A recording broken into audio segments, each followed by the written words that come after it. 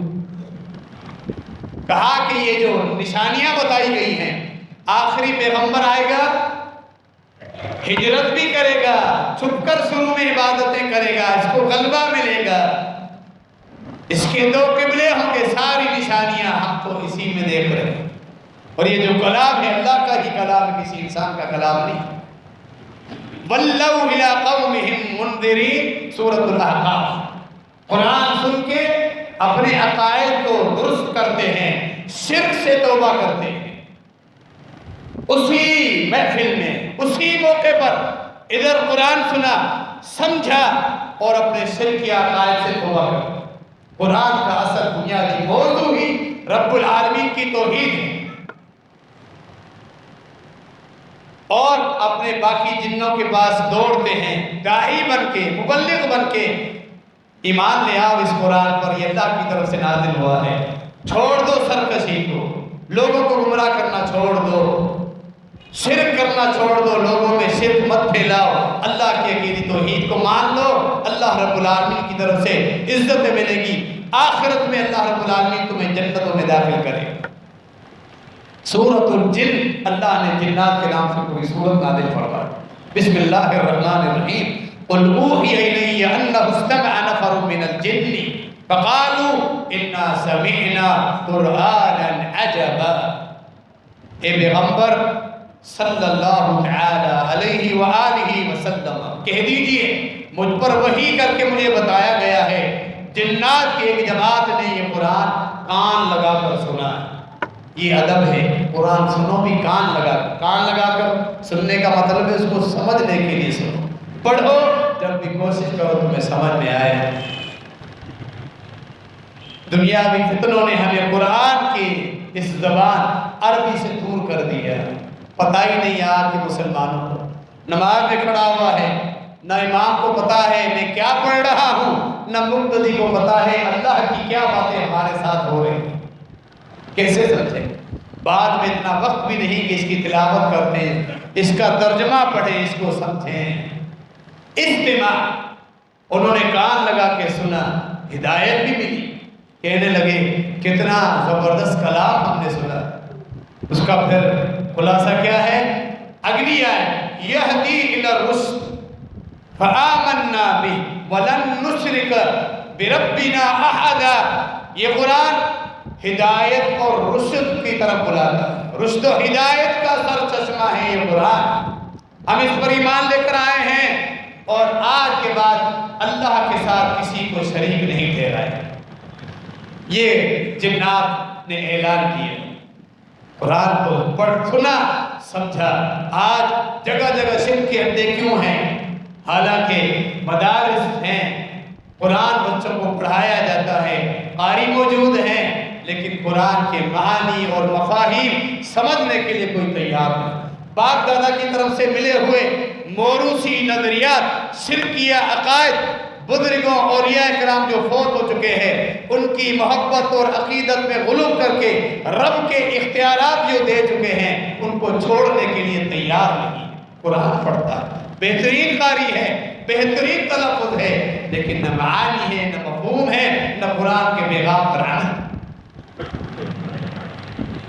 قرآن پر ایمان لانے کے بے شمار تقاضے ہیں، گزشتہ خطبہ بھی ہمارا اسی موضوع پر ہوا، ایک وسیع موضوع ہے یہ کہ کئی زاویے ہیں، کس کس زاویے کو بیان کیا جائے کہ ہمارا تعلق آج قرآن کے ساتھ کہاں تک باقی رہ گیا ہے، سوچنے کا مقام ہے۔ اپنا ہم جائزہ لیں کہ گھر والوں کا، اپنی اولاد کا، رشتہ داروں کا سب سے بنیادی پیغام کہ اس قرآن کی وجہ سے آیا عقائد درست ہوئے، اس قرآن کی وجہ سے اللہ کے حقوق ہم پورے کر رہے ہیں، حلال و حرام میں فرق کر رہے ہیں، یہ چیز مطلوب ہے۔ وگرنہ اللہ رب العالمین نے ایک مثال دی ہے سورۃ الجمعہ کے اندر، یہودیوں کی مثال دی، مثل الذین حملوا التوراۃ ثم لم يحملوها كمثل الحمار يحمل اسفارا بئس مثل القوم الذين كذبوا بآيات الله والله لا يهدي القوم الظالمين۔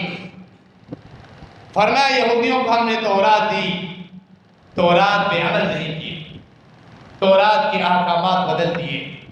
کوئی بڑا امیر آ جاتا اس کو خوش کرنے کے لیے، رشوت لینے کے لیے اور اس سے انعامات اور اکرامات تحائف لینے کے لیے اس کی مرضی کا فتویٰ، آیات بدل کے فتویٰ دے دیتے۔ اور کوئی غریب ہوتا جس سے جرم ہوتا اس پر فوراً فرد جرم نافذ کر دیتے،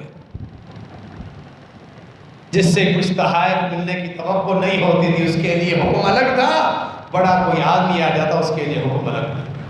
فرمایا تورات پر یہ عمل کیا میں نے ان کو اپنی کتاب دی، ایک نعمت دی، مثل الذین حملوا التوراۃ، انہیں دی گئی تورات، ثم لم يحملوها، نہ اس پہ عمل کیا، نہ اس کا حق ادا کیا، نہ اس کے پیغام کو سمجھا، نہ لوگوں کو دعوت دی، نہ خود پہ تورات کے احکامات نافذ کیے۔ فرمایا کمثل الحمار يحمل اسفارا، ان کی مثال گدھے کی طرح ہے، گدھے پر تم کتابوں کا ڈھیر رکھ دو، بے شمار کتابیں رکھ دو، بڑے بڑے علوم والی کتابیں گدھے پر رکھ دو۔ کتنی عجیب مثال اللہ نے بیان فرمائی، کمثل الحمار، گدھے کی مثال، یحمل اسفارا، بے شمار کتابیں، علم کا ذخیرہ ہو جن کے اندر وہ گدھے کے اوپر رکھ دو۔ اللہ نے فرمایا جو لوگ اللہ کی آیات کو جھٹلاتے ہیں ان کے لیے بڑی بری مثالیں ہیں، اللہ نے یہ مثال دی۔ تو یہودیوں کے لیے اگر یہ مثال تورات کے مطابق عمل نہیں کیا، اللہ نے گدھے کے ساتھ تشبیہ دی، تو یہ مسلمان بھی قرآن پڑھ پڑھ کر شرک کرے، لوگوں میں شرکیہ عقائد پھیلائے، قرآن کے واضح احکامات کے خلاف عمل کرے، اس کی مثال بھی یہودیوں کی طرح اللہ رب العالمین نے جس طرح دی ہے، یہ بھی گدھا ہی ہوگا جس کے اندر کتابیں رکھ دی۔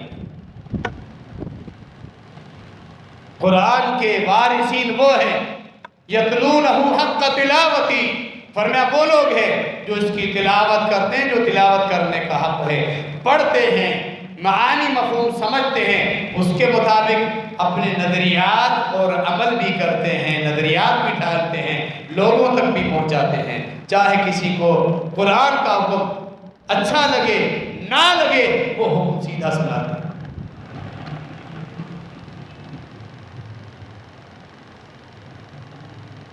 یہ قرآن مجید اللہ رب العالمین کی کتنی بڑی نعمت ہے، اس کو پڑھنا، اس کو اپنانا، حفاظت کے لیے قرآن مجید کی تلاوت کرنا۔ سورہ فاتحہ کو رقیہ کہا گیا، آیت الکرسی رات کو جو پڑھے ساری رات ایک فرشتہ نگرانی کرتا ہے۔ سورۃ البقرہ کی آخری دو آیات آمن الرسول سے آخر تک جو پڑھے ساری رات کے لیے وہ کافی ہو جاتی۔ فرمایا کا بتاؤ اخلاص فلق ناس آخری تینوں قل پڑھ کے اپنے آپ پہ دم کرو، ساری رات تمہاری حفاظت رہے گی شیاطین کے وسوسوں سے، برے خوابوں سے، زہریلی چیز کے ڈسنے سے، اس کے ڈنگ مارنے سے، ڈاکوؤں اور چوروں کے نقصان سے، ہر چیز سے اللہ نے حفاظت کا ذمہ تمہیں قرآن میں دیا۔ تم نے کیا کیا؟ ایک دھاگا باندھا، ایک کڑا پہن لیا، لوہے کا کڑا، دھاگا گلے میں باندھ لیا یا کلائی میں باندھ لیا، پاؤں میں باندھ لیا، تم نے اسی کو کافی سمجھا، اللہ کی کتاب کو چھوڑ دی۔ نبی مکرم جناب محمد رسول اللہ صلی اللہ علیہ وسلم پر یہودی نے جادو کیا، صحیح بخاری کی واضح حدیث موجود۔ جادو کا اثر صرف اتنا ہوا کیونکہ آپ اللہ کے پیغمبر تھے، کسی کو دنیا میں اتنی طاقت نہیں تھی کسی پیغمبر پر اتنا کوئی وہ نقصان پہنچائے کہ وہ اللہ کے دین اور شریعت کو ہی تبلیغ شریعت کی تبلیغ کرنے سے وہ قاصر ہو جائے، نہیں، اللہ نے انبیاء کی خصوصی حفاظت فرمائی۔ ہاں دنیاوی معاملات میں آپ پر اتنا اثر ہوا، کام کاج اور دنیاوی معاملات میں آپ کچھ کرنا چاہتے پھر آپ بھول جاتے، کر نہیں پاتے، محسوس ہوا کچھ ہے میرے ساتھ، طبیعت میں بھاری پن بوجھل سے محسوس کرنے لگے۔ اللہ رب العالمین نے بالآخر نبی علیہ السلام نے ایک رات اٹھ کر خوب اللہ سے دعا کی، اللہ میرے ساتھ کچھ ہے، دعا ربہ، خوب دعائیں کی۔ انبیاء بھی جب پریشانی آتی تھی اللہ سے ہی دعائیں مانگتے، پریشانیوں اللہ سے کثرت کے ساتھ دعائیں مانگتے، کبھی مایوس نہ ہو، تھکو نہیں، نہ ہی اللہ سے بدگمان، خوب دعائیں کرو، اللہ ضرور پورے کرے۔ 2 فرشتوں کو بھیجا، آپ صلی اللہ علیہ وسلم سوئے ہوئے خواب کی صورت میں، انبیاء کا خواب بھی وحی کی ایک قسم ہوا کرتی تھی۔ دونوں فرشتوں نے آپ کو بتایا، پھر فلق اور ناس لے کر آئے، آپ یہ پڑھیں، ایک آیت پڑھنے پہ جس ظالم نے جادو کیا ہے اس کی جادو کی جتنی گرہ ہیں وہ کھلتی جائے گی۔ یہ قرآن اللہ رب العالمین نے ہمیں دی۔ اگر کسی کے ساتھ معاملات ہیں تو یہ قرآن پڑھیں، سورہ فاتحہ کی تلاوت کریں، اخلاص اور فلق ناس اپنے آپ پر پڑھ کے دم کریں، لیکن ہمارے عقائد اس قدر کمزور ہیں، تھوڑا سا بھی مسئلہ ہو، نفسیاتی بیماری ہو، فوراً کہتے ہیں کہ ہمارے اوپر اثرات علاج بھی نہیں، اور اگر ہے بھی صحیح تو ہم کیوں محتاج ہوتے ہیں فلاں کے پاس جاؤ، کیا ہم سورہ فاتحہ بھی نہیں پڑھ سکتے؟ فلق ناس پڑھ کر اپنے آپ پہ دم نہیں کر سکتے؟ نبی علیہ السلام اس کے علاوہ بھی روزانہ رات کو سوتے وقت کے اذکار میں آپ نے آیت الکرسی کی فضیلت سنی، آمن الرسول کی فضیلت سنی، اور اخلاص فلق ناس کی فضیلت بھی سنیں۔ آپ صلی اللہ علیہ وسلم تینوں صورتیں پڑھ کے اپنے مبارک ہاتھوں پر پھونکتے تھے اور اپنے ہاتھ پورے جسم پر پھیرتے تھے جہاں تک آپ کے ہاتھ پہنچتے، اور اس عمل کو 3 مرتبہ دہراتے تھے روزانہ۔ یہ مستقل سنت ہے، کیا ہم قرآن کے ساتھ تعلق رکھتے ہوئے سنت پہ عمل کرتے ہیں؟ ایک تو بیماری یہ موبائل فون کی صورت میں جو ہمارے آڑے آ گئی، ہر معاملے میں رکاوٹ، نمازوں کو چھوڑ رہے ہیں، نمازوں سے تاخیر ہے تو یہ موبائل ہے، قرآن نہیں پڑھ رہے تو اس موبائل کا چسکا، موبائل کا نشہ، اس کی عادت، رات کو موبائل دیکھ کر چلا رہے ہیں اور موبائل چلاتے سو جاتے ہیں، ذکر و اذکار کا اہتمام وہاں نہیں، نبی علیہ السلام کے اوراد و وظائف کہاں ہیں؟ قرآن کے ساتھ ہمارا جو تعلق ہے ہم جائزہ لیں اور دیکھیں، یہ نعمت ہے جو اللہ رب العالمین نے ہمیں عطا فرمائی، اس نعمت کی ہم قدر کریں۔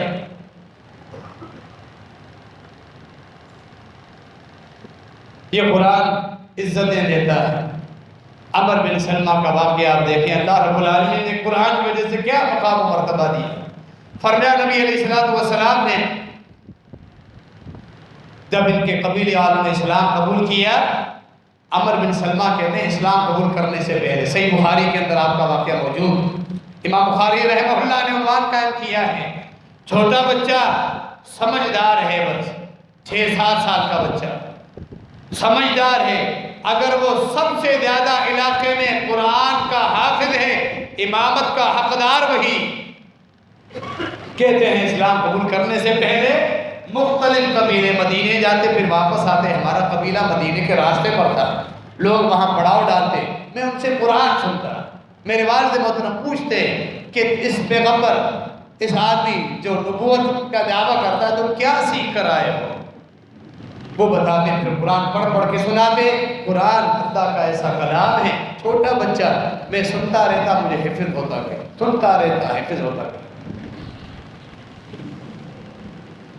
بالآخر اللہ رب العالمین نے ہمارے قبیلے والوں کو ہدایت دی، میرے والد صاحب گئے اور میرے قبیلے والوں نے اسلام قبول کیا، واپس آئے، نبی علیہ السلام کا حکم تھا امامت وہ کرا جس کو سب سے زیادہ قرآن حفظ۔ جب پوچھا گیا میں نے بتایا قرآن مجھے بہت زیادہ ہے، میں نے پڑھ کے آیتیں سنائی جو میرے قافلوں والوں سے سن کے یاد کر لی۔ 6 سال کا بچہ اپنی قوم کی امامت کرواتا، یہ شرف اللہ رب العالمین نے دیا۔ عمر بن سلمہ رضی اللہ عنہ صحابی رسول، یہ قرآن اس طرح عزتیں دیتا ہے۔ دنیا میں بھی، آخرت میں بھی، قبر میں بھی آپ گزشتہ خطبے میں سن چکے ہیں۔ اور اس کا اگر علم ہے، تفسیر کا علم ہے، تو عبداللہ بن عباس رضی اللہ عنہ کی مثال دیکھیں۔ حافظ قرآن بھی تھے، مفسر قرآن، عالم قرآن بھی تھے۔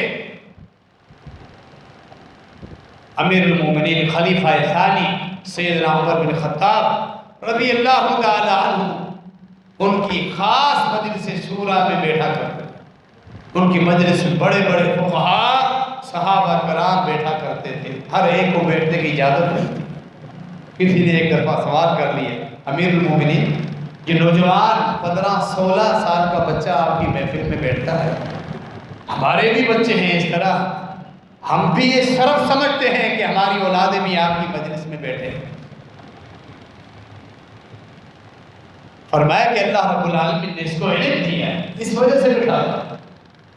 عبداللہ بن عباس خود فرماتے ہیں جب کچھ ساتھیوں نے اعتراض کیا، اگلے ہی دن خود مجلس شورا بلوائی، شورا کا اجلاس بٹھایا، سوال کیا قرآن کے متعلق، سورۃ النصر پڑھی اور پوچھا۔ اللہ رب العالمین نے سورۃ النصر کے اندر فتح اور کامرانی کی خوشخبری بتائی۔ اذا جاء نصر اللہ والفتح وَرَأَيْتَ النَّاسَ يَدْخُلُونَ فِي دِينِ اللَّهِ أَفْوَاجًا، لوگ جوق در جوق جماعتوں ٹولیوں کی صورت میں دین میں داخل ہونے لگے۔ آپ کیا کریں؟ فَسَبِّحْ بِحَمْدِ رَبِّكَ وَاسْتَغْفِرْ إِنَّهُ كَانَ تَوَّابًا۔ آپ استغفار کریں اپنے رب سے، اپنے رب کی حمد و تسبیح بیان کریں، استغفار کریں، تیرا رب معاف کرنے والا ہے۔ سوال یہ تھا، فتح کامرانی کامیابی کی خوشخبری بتانے کے بعد اللہ نے اپنے نبی کو حمد و تسبیح استغفار کرنے کا حکم کیوں دیا؟ کیا تعلق ہے؟ آپ کے کچھ ساتھیوں نے کہا کہ نعمت کا شکر ادا کرنے کے۔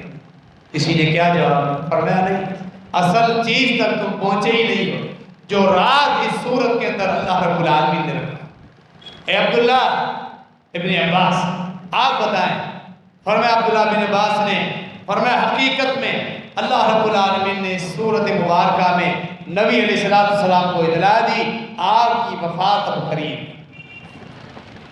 آپ کی وفات اب قریب ہے، دنیا میں آپ اپنی زندگی پوری کر کے رب کے پاس پہنچنے والے ہیں۔ کیوں؟ مکے کی فتح ہونا یہ آپ کے دین کے غلبے کی امانت ہے، آپ کا دین اب مکمل غالب ہو چکا۔ تو اس کے بعد اللہ رب العالمین ہر پیغمبر کو جب اللہ کی وحی پوری پہنچاتے تھے، دین مکمل ہوتا تھا، اللہ اپنے پاس بلا لیتے۔ چونکہ اب آپ اللہ کے پاس آنے والے ہیں، کثرت کے ساتھ حمد و تسبیح کریں، استغفار کریں۔ نبی علیہ السلام کی وفات ہے، اس کا ذکر ہے۔ فرمایا عمر بن خطاب رضی اللہ عنہ نے کہ میرے پاس بھی یہی علم ہے عبداللہ جو اللہ نے آپ کو علم دیا، میں بھی یہی تھی۔ آپ کی مجلس کے باقی ساتھیوں نے دیکھا ایک ایسا راز جو آج ان کے سامنے کھلا تھا۔ اس وقت سورۃ النصر انہیں سمجھ میں آئی کہ اللہ نے فتح مکہ کی خوشخبری کے بعد اپنے پیغمبر کو کیوں حکم دیا کہ آپ اب کثرت کے ساتھ حمد و تسبیح استغفار کریں۔ بے شمار دلائل اور بھی موجود ہیں، اس صورت نے بھی بتایا۔ پیارے پیغمبر جناب محمد رسول اللہ صلی اللہ علیہ وسلم کی حقیقی وفات پر پوری امت کا، صحابہ کرام کا اجماع۔ خیر القرون میں صحابہ کرام، تابعین، تبع تابعین، محدثین، ائمہ، چاروں مذاہب کے ائمہ، کسی ایک کا بھی عقیدہ نہیں تھا کہ رسول اللہ صلی اللہ علیہ وسلم کی وفات نہیں ہوئی۔ یہاں یہ الفاظ کہے جائیں کہ ظاہری مثال تھا آپ یہاں دنیا میں موجود۔ صحابہ کرام خیر القرون میں کسی ایک آدمی کا بھی عقیدہ نہیں۔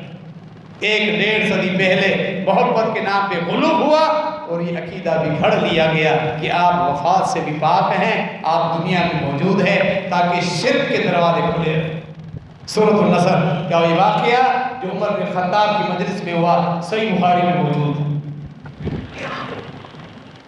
یہ گمراہی شرک کے دروازے بھی کیوں کھولے گئے کہ قرآن سے تعلق نہیں۔ سورۃ النصر بچہ پڑھ رہا ہے، امام صاحب کتنی دفعہ مصلی پہ سناتے عقیدہ اس کے خلاف، تو یہ فائدہ نہیں، قرآن کے ساتھ تعلق نہیں۔ تو اللہ رب العالمین کی کتاب کے ساتھ تعلق کے بے شمار تقاضے ہیں، جب ہم وہ پورے کریں گے پھر یہ قرآن ہمارے لیے عزت اور رفعت اور کامیابی کا سبب بنے گا۔ اللہ رب العالمین ہمیں اس کتاب کے ساتھ تعلق قائم رکھنے کی توفیق عطا فرمائے کہ یہ ہمارے لیے نور بن جائے، اس دنیا میں بھی، قبر میں بھی، آخرت میں بھی۔ اللہ رب العالمین ہمیں توفیق عطا فرمائے، آمین۔ وما علینا الا البلاغ۔